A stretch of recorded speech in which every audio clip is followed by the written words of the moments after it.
بسم اللہ الرحمن الرحیم۔ حضرت امام شافعی رحمۃ اللہ علیہ فرماتے ہیں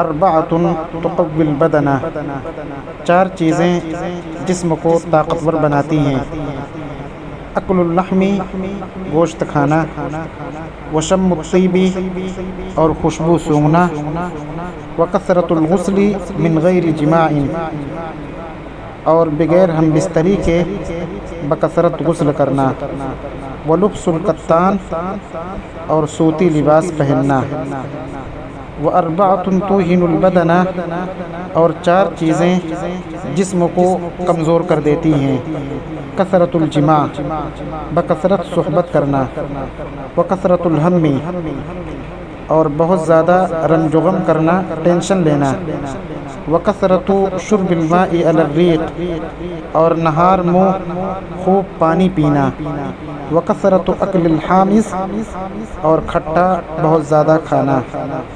اس لیے ہر چیز میں اعتدال ہونی چاہیے۔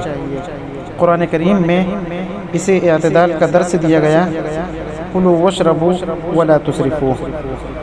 واربعۃ تزید فی العقل، اور چار چیزیں عقل میں اضافہ کرتی ہیں: ترک الفضول من الکلام، فضول بات چھوڑ دینا، والسواک، اور مسواک کرنا، ومجالسۃ الصالحین، اور صلحاء کے پاس بیٹھنا، ومجالسۃ العلماء، اور علماء کی ہم نشینی۔